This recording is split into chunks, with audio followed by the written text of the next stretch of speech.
تعالى في القرآن المجيد وسيجنبها الأتقى الذي يؤتي ماله يتزكى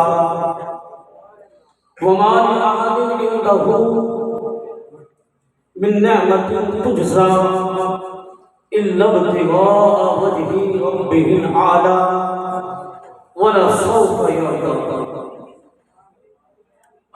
مولاي صل وسلم دائما ابدا على حبيبك خير الخلق كلهم هو الحبيب الذي ترجى شفاعته لكل عون من الاحوال مختقم يا رب بالمصطفى بلغ مقاصدنا واغفر لنا ما مضى يا واسع الكرم یا صاحب الجمال و یا سید البشر من وجهك المنیر لقد نور القمر لا يمكن الصناع كما كان حقه بعد خدا بزرگ تو ایک قصہ ذرے جھڑ کر تیری پیزاروں کے تاج سر رکھتے ہیں سیاروں کو ہم سے چوروں پر وہ فرمائے کرم خلعت زر بنے پشتاروں مجرموں چشم تبسم رکھو پھول بن جاتے ہیں انگاروں کے صدق و عدل و کرم و ہمت میں صدق و عدل و کرم و ہمت میں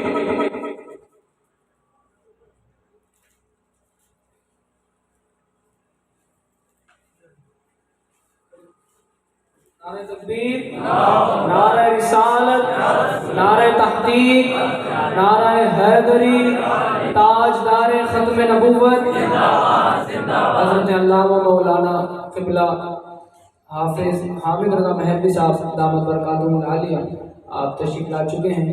انشاءاللہ کچھ ہی لمحات میں آپ کا خطاب سماعت فرمائیں گے۔ صدق و عدل و کرم و ہمت میں چار اصول شہرے ہیں ان چاروں کی، صدیق کی صداقت کے شہرے، فاروق کی عدالت کے شہرے، عثمان کی سخاوت کے شہرے، مولا علی کی شجاعت کے شہرے۔ ابتدائی کلمات چند منٹ کی حاضری ہے، خطیب حضرت ہمارے درمیان موجود ہیں۔ چند آیتیں جو میں نے تلاوت کی اسی کا ترجمہ میں بیان کروں گا، اور جناب صدیق اکبر رضی اللہ تعالیٰ عنہ کی کانفرنس آپ کے متعلق رکھی گئی، اسی عنوان پر چند ابتدائی کلمات کے لیے کہا گیا۔ تو فرمایا رب العزت نے وَسَيُجَنَّبُهَا الْأَتْقَى، اور ہم قریب جہنم سے جو بہت بڑا متقی ہے، پرہیزگار ہے، وہ دور رکھا جائے۔ کہیے سبحان اللہ۔ اتقا جو اس میں تفضیل کا صیغہ ہے، اور مفسرین کا اس بات پر اجماع ہے کہ سب سے بڑا متقی، سب سے بڑا پرہیزگار یہ بعد الانبیاء انسانوں میں، صحابہ میں سب سے بڑے متقی، سب سے بڑے پرہیزگار جناب ابوبکر صدیق ہیں۔ فرمایا کہ جو بڑا متقی ہے، پرہیزگار، وہ سب سے بڑا۔ جگہ آپ کہتے ہیں نا اللہ اکبر، تو کیا ترجمہ کرتے ہیں کہ اللہ سب سے بڑا ہے، اللہ سب سے بڑا ہے۔ تو یہاں متعلق نکالا جاتا ہے من کل شیء، اس میں تفضیل کا جو استعمال ہوتا ہے نا وہ تین طرح سے ہوتا ہے، یا تو من کے ساتھ ہوگا، یا الف لام کے ساتھ ہوگا، یا اضافت کے ساتھ ہوگا۔ تو یہاں پر من کل شیء اللہ سب سے بڑا ہے، آپ لوگ یہ ترجمہ کرتے ہیں۔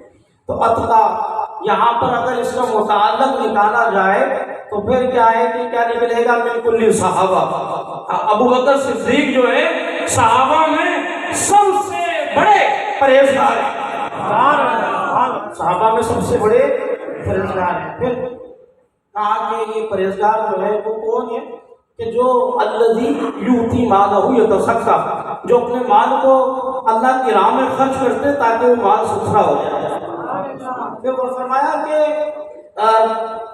جو اپنے مال پر کو صدقہ کرتے ہیں، کس نشان نزول کیا ہے، بیک گراؤنڈ کیا ہے؟ بات یہ تھی کہ جب حضرت بلال پر ظلم ہو رہا تھا تو مہنگے داموں حضرت بلال کو خرید کر حضور کے قدموں میں نچھاور کر دیا، آزاد کر دیا۔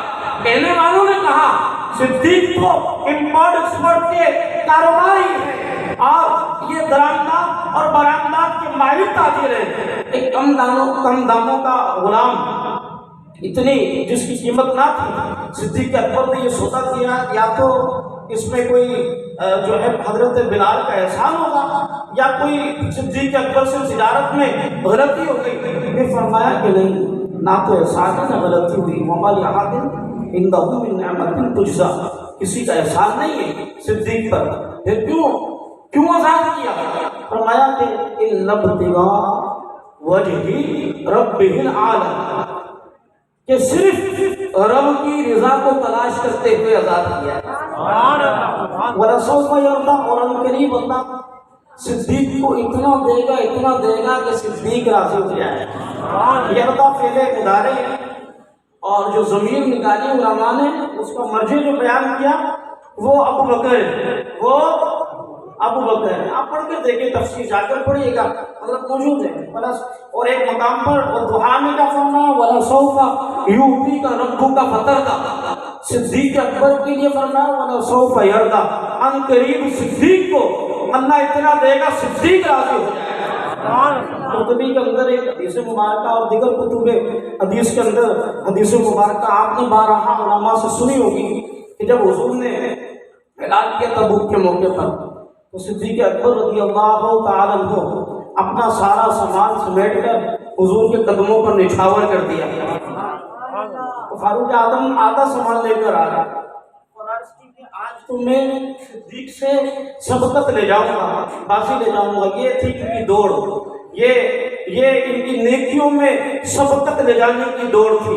آج ہم غور کریں کہ ہماری سبقت کس میں غور کریں کہ آج ہم دنیاوی امور میں دوڑ لگاتے ہیں، یار اس نے حال اچھا کیا، اس نے 50,000 والا کیا نا، میرا 1 لاکھ کا ہونا چاہیے، اس نے 1 لاکھ کا کیا ہے، میں 2 لاکھ والا حال کروں گا شادی کے موقع پر، اس نے کھانے میں 2 آئٹم کیے، میں 3 کروں گا۔ آج ہماری دوڑ اس طرح کی نہیں رہی۔ فاروق اعظم نے کہا کہ آج آدھا سامان میں گھر کا حضور کے قدموں پر نچھاور کر دوں گا، آج میں صدیق سے نیکیوں میں سبقت لے جاؤں گا۔ لیکن جب صدیق اکبر سے حضور نے دریافت کیا کہ صدیق گھر میں کیا چھوڑا، تو صدیق اکبر نے عرض کی کہ یا رسول اللہ، اللہ اور رسول صدیق کو کافی ہے۔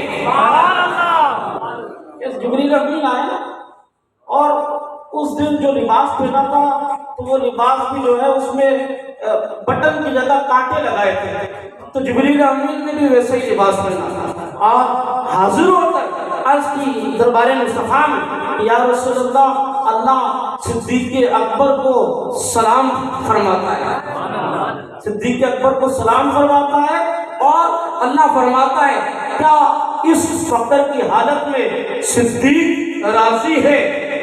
تو صدیق اکبر رضی اللہ تعالیٰ عنہ سے جب مصطفیٰ کریم علیہ السلام نے فرمایا، آنکھوں سے آنسو جاری ہو گئے، عرض کرنے لگے کہ میں کون ہوتا ہوں اپنے رب سے ناراض ہونے والا، اور عرض کی کہ یا رسول اللہ، میں اپنے رب سے راضی ہوں۔ جبریل نے عرض کی کہ یا رسول اللہ، اللہ فرماتا ہے کہ اللہ بھی صدیق سے راضی ہے۔ اور آج حاملان عرش کے تمام فرشتوں نے آپ کے صدیق جیسا لباس پہنا ہے، آپ کے صدیق جیسا لباس پہنا۔ یاد رکھیے، زیادہ وقت نہیں لوں گا، حضرت کا کتابوں میں سننا ہے کہ صدیق، ہر صحابی میرا حضور کا صدیق ہے، کہیے سبحان اللہ۔ ہر صحابی، بولیے، ہر صحابی صدیق ہے، سچا ہے، لیکن صدیق اکبر ابو بکر ہے، صدیق اکبر ابو بکر ہے۔ یہاں بھی اگر دیکھا جائے، صدیق اکبر من کل صحابہ، صدیق تمام صحابہ میں سب سے بڑے سچے ہیں، سب سے بڑے سچے صدیق اکبر رضی اللہ تعالیٰ عنہ۔ بخاری شریف کی حدیث مبارکہ بیان کروں گا۔ حضور نبی پاک صاحب رونا علیہ السلام ایک قبیلے میں صلح کے لیے تشریف لے گئے، اتنے میں نماز کا وقت ہو گیا، صحابہ کرام علیہ رضوان نے صدیق اکبر رضی اللہ تعالیٰ عنہ کو مصلی رسول پر کھڑا کیا اور صدیق اکبر نماز پڑھانے لگے۔ اتنے میں نبی پاک صاحب رونق علیہ السلام کی تشریف آوری ہوئی اور صحابہ نے توجہ دلائی۔ صدیق اکبر رضی اللہ تعالیٰ عنہ جب متوجہ ہوئے، حضور علیہ السلام نے مصلی پر رہنے کا حکم ارشاد فرمایا، کچھ دیر کھڑے رہے تاکہ امر مصطفیٰ کی تعمیل بھی ہو جائے، عمل بھی ہو جائے، اور پھر پیچھے تشریف لے آئے۔ اور حضور نے مصلی پر حضور آگے بڑھے اور حضور نے نماز مکمل فرمائی، اور نماز سے سلام پھیرنے کے بعد حضور نے فرمایا، یا ابا بکر، اے ابو بکر، کہ ما منعک ان تسجد، کس چیز نے تجھے مصلی پر کھڑا رہنے کے لیے کہا تھا، روکا تھا، باوجود اس کے کہ میں نے تجھے رکنے کا حکم دیا تھا؟ ابو بکر نے تاریخی جملہ عرض کی حضور کی بارگاہ میں، یا رسول اللہ صلی اللہ علیہ وسلم، کہ قحافہ کے بیٹے کے اندر یہ جرت نہیں کہ ان یصلی بین یدی رسول اللہ صلی اللہ علیہ وسلم، کہ اللہ کے رسول کی موجودگی میں امامت کے مصلی پر کھڑا ہو جائے۔ یہ قحافہ کے بیٹے میں جو ہے جرت نہیں، یہ ادب رسول تھا، یہ محبت رسول کی سب کچھ وار دیا۔ حضور نے فرمایا نا کہ جس کا جو احسان تھا، جس کا جو بدلہ تھا، وہ میں نے اپنی زندگی میں ہی ادا کر دیا، لیکن صدیق کا بدلہ اور صدیق کا احسان کل قیامت کے دن اللہ تبارک و تعالی عطا فرمائے گا۔ لوگوں، آج ضرورت ہے اس عمر کی کہ آج سنیت کو سیکھا جائے۔ یعنی سنت کا اجماعی عقیدہ ہے کہ شیخین ابو بکر صدیق اور فاروق اعظم رضی اللہ تعالی عنہما، یہ تمام صحابہ میں کہیں افضل ہے۔ تمام صحابہ میں صدیق کا پہلا نمبر، فاروق کا دوسرا نمبر، عثمان کا تیسرا نمبر، علی کا چوتھا نمبر۔ آج بچے کو یہ سبق یاد کرائیے۔ آج آپ کے بچے نعرہ لگا رہے ہیں کہ دمادم مست کلندر علی کا پہلا نمبر۔ آپ دیکھیں کہ آج ہم کہاں جا رہے ہیں؟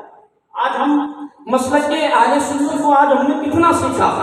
آج ہم خود سے سوال کریں کہ سنی، ہم کہتے ہیں کہ سنی ہے۔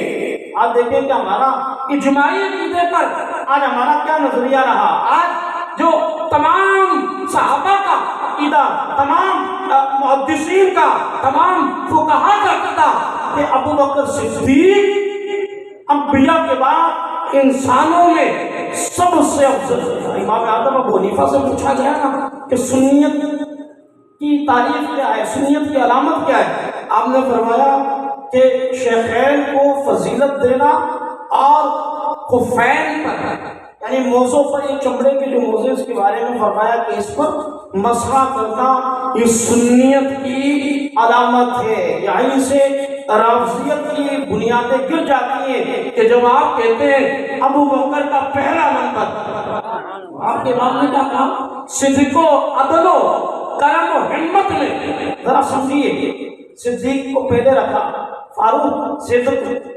صدیق اکبر، عدل و فاروق اعظم، کرم عثمان غنی، ہمت مولا علی۔ تو آج ضرورت کی سمجھ کی ہے کہ اپنے بچوں کو سنیت سکھائیں۔ بعض صحابہ کے نام پر اہل بیت علیہ رضوان کے متعلق بکواس کرتے نظر آتے ہیں، بعض اہل بیت کی آڑ میں صحابہ کرام پر بکواس کرتے ہوئے نظر آتے ہیں۔ یاد رکھیے، میرے نبی کا ہر صحابی جنتی ہے، ابو بکر صدیق بھی جنتی ہے، فاروق اعظم بھی جنتی ہے، عثمان غنی بھی جنتی ہے، مولا علی بھی جنتی ہے، امیر معاویہ بھی جنتی ہے۔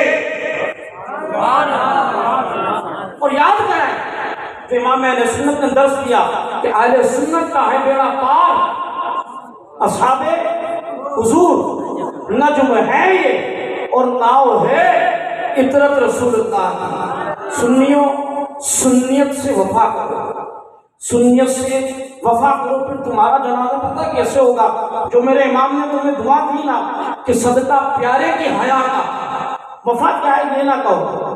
جب صدیق کی صداقت کی بات آئے پھر سینہ تان کر کہو کہ ہاں میں صدیق کا ماننے والا ہوں، ہاں میں صدیق کو پہلا کلمہ جاننے والا ہوں، ہاں افضل البشر بعد الانبیاء صدیق کو کے متعلق میرا یہ عقیدہ ہے، ہاں فاروق کے متعلق میرا یہ عقیدہ ہے. پھر یہ نہ کہے یا سب صحیح، یہ نہ کہے معذرت کے ساتھ، یہ نہ کہے ڈنکے کی چوٹ پر.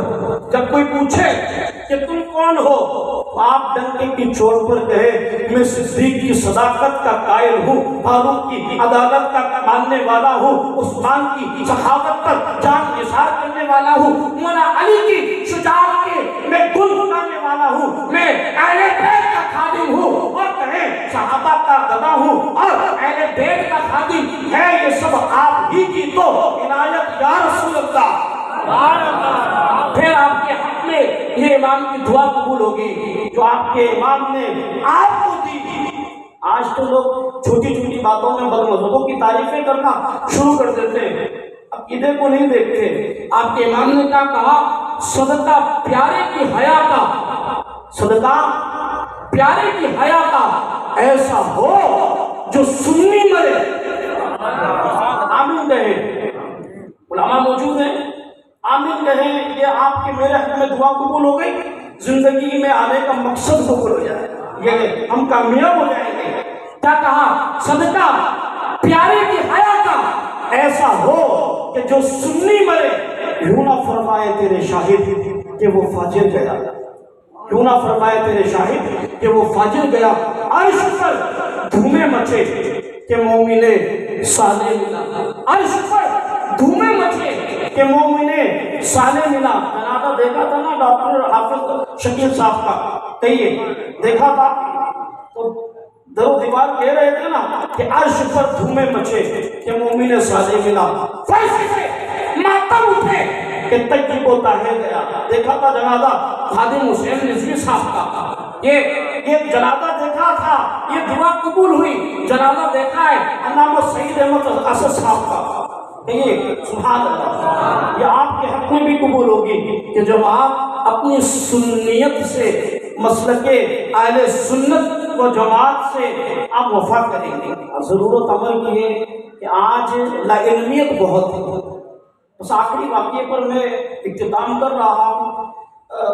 علامہ ظفر الدین بہاری رحمۃ اللہ علیہ نے اپنے کتاب کے اندر ایک واقعہ لکھا کہ آپ ریلوے اسٹیشن پر تھے، وہاں پر ایک بندے کو دیکھا کہ جب بھی ٹرین آتی تو وہ دوڑ کر جاتا اور پھر آ کر بیٹھ جاتا، پھر گیا پھر آیا پھر گیا پھر آیا. علامہ ظفر الدین بہاری رحمۃ اللہ علیہ یہ علم توقیف کے بہت زبردست ماہر ہیں. کہ اپنی کتاب میں لکھتے ہیں کہ میں اس کے ساتھ گیا، میں نے کہا کہ بیٹا مسئلہ کیا ہے؟ تو انہوں نے کہا کہ مجھے فلاں شہر میں جانا ہے. تو کہا کہ ٹرین کا ٹائم نہیں معلوم؟ کہا کہ نہیں. آپ کی جیب میں نقشہ تھا ٹائم ٹیبل کا. وہ نے کہا کہ بیٹا بیٹھ جاؤ، فلاں ٹرین فلاں وقت پر آ جائے گی. پھر آپ نے یہ لکھنے کے بعد لکھا کہ جہل کسی بھی چیز کا ہو، لا علمیت کسی بھی چیز کی ہو، وہ انسان کو، یعنی جہل جو ہے، لا علمیت جو ہے، وہ انسان کے لیے نقصان دہ ہے. وہ چاہے ٹرین کی ٹائمنگ میں ہو، چاہے وہ علم دین سے کسی بھی طور پر دوری پر ہو. آج ضرورت اس عمل کی ہے علم دین کو سیکھا جائے. صدیق اکبر رضی اللہ عنہ جیسا کہ کہا گیا کہ آج ان کی ذات پر حملہ کیا جا رہا ہے، آج فاروق کی عدالت پر حملہ کیا جا رہا ہے، آج صحابہ کرام پر دھوکا جا رہا ہے. تو آج آپ سب کی، ہم سب کی ذمہ داری ہے کہ اپنے فرائض کو سمجھیں اور مسلک اہل سنت میں جو عقائد ہے وہ سیکھیں اور نظریات ہیں وہ سیکھیں. عقائد اہل سنت کیا ہے؟ نظریات اہل سنت کیا ہے؟ اگر آج ایک تعداد کو سوال کیا جائے نا کہ نظریہ اہل سنت کیا ہے، عقیدہ اہل سنت کیا ہے، ایک تعداد کو پتہ نہیں ہوگا۔ آج ہمارے یہاں کہتے ہیں کہ 10واں 20واں 40واں، شاید بعض لوگ اس کو عقیدہ اہل سنت سمجھ لیتے ہیں، ایسا نہیں۔ آپ بنائیں، ڈائری بنائیں اور علماء کے پاس سوالات کیا کریں، آیا کریں، پوچھا کریں، سیکھیں۔ ہر ایک بات کی دلیل علماء کے پاس موجود ہے، ہر ایک بات۔ علم غیب کا عقیدہ ہمارا، میں مختصر اسی پر اختتام کر رہا ہوں، ہمارا علم غیب کا عقیدہ ما کان و ما یکون کا علم اللہ تبارک و تعالیٰ نے امام الانبیاء کو عطا فرمایا۔ اب یہ عقیدہ ہے، اس پر دلائل کیا ہے؟ دلائل کیا ہے؟ آج حضرت العلماء نے الدولۃ المکیہ بالمعادلۃ الغیبیہ 1323 ہجری کے اندر جو مکہ المکرمہ میں 400 صفحات کے اندر عربی میں، خالی زبان عربی میں ایک کتاب علم غیب کے موضوع پر لکھی، سارے عقائد قرآن و حدیث سے بیان کیے۔ ضرورت اس عمل کی ہے کہ ہم علماء کی صحبت اختیار کریں۔ پھر کیا ہوتا ہے؟ علماء کی صحبت نہیں ہوتی، پھر کیا ہوتا ہے کہ کوئی بھی ہمیں جو ہے وہ لے جاتا ہے، پھر کہتے ہیں کہ یار گوگل بابا مفتی کی ہماری رہنمائی کر رہا ہوتا ہے، پھر ہم جو ہے ادھر ادھر چلے جاتے ہیں۔ علماء کی قدر کریں۔ موت العالم، موت العالم، عالم کی موت عالم کی موت ہے، جب سمجھانے والا نہیں ہوگا پھر جانوروں سے بدتر ہماری زندگی ہوگی۔ حضور نے فرمایا کہ قرب قیامت میں علم اٹھا لیا جائے گا۔ صحابہ نے عرض کی کہ یا رسول اللہ کیا قرآن موجود نہیں ہوگا؟ حضور نے فرمایا کہ قرآن تو موجود ہوگا لیکن علماء کی اموات کثرت سے ہوگی۔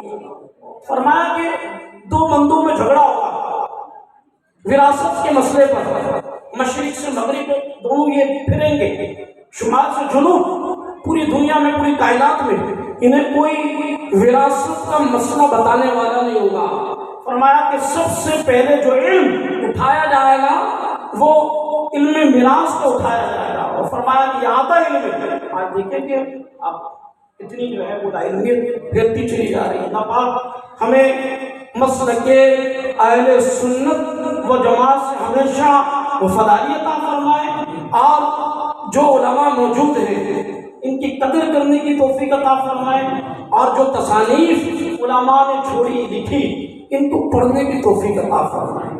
ڈیجیٹل جو ہے موبائل کی لائبریری سے نکل کر ہم جو ایک حقیقی لائبریری ہے اس کی طرف آئیں، چھوٹی لائبریری ہو، علماء سے رابطے میں رہیں، عقائد کے موضوع پر پڑھنا ہے کون سی کتاب کا مطالعہ کریں، تصوف کے موضوع پر پڑھنا ہے کون سی کتاب کا مطالعہ کریں، فقہ کے موضوع پر پڑھنا ہے کون سی کتاب کا مطالعہ کریں۔ انشاءاللہ یہ چند ہی دنوں میں اللہ پاک ہمیں علم دین سے نوازے گا۔ اللہ پاک ہمیں عمل کی توفیق عطا فرمائے، آمین بجاہ النبی الامین صلی اللہ علیہ وسلم۔